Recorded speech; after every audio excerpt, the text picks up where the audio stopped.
Hi friends, వేసవి కాలంలో ఎండ తీవ్రత చాలా ఎక్కువగా ఉంటుంది.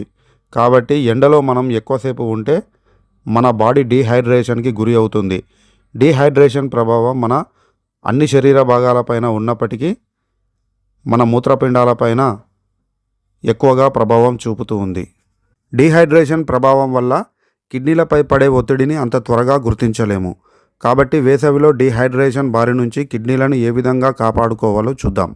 అసలు ముందుగా కిడ్నీలు మన బాడీలో చేసే పని ఏంటో తెలుసుకుందాం.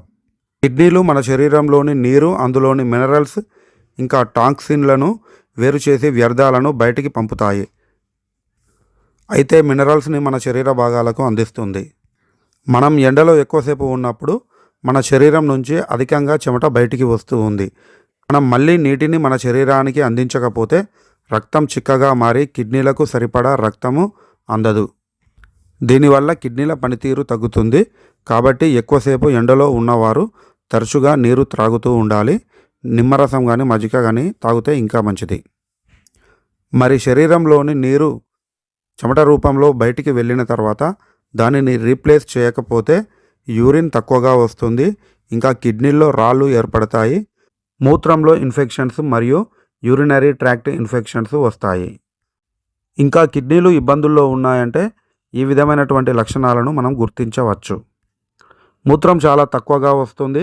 మూత్రం రంగు చిక్కగా ఉంటుంది. ముఖం మరియు కాళ్ళల్లో వాపు కనిపిస్తూ ఉంది. అధికంగా అలసట, ఆకలి తగ్గడం వంటి లక్షణాలు కనిపిస్తూ ఉంటాయి.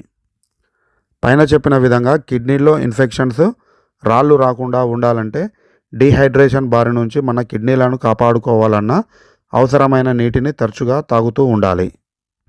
అప్పుడప్పుడు పండ్ల రసము, మజ్జిగ, నిమ్మరసం వంటి పానీయాలు కూడా తాగుతూ ఉండాలి.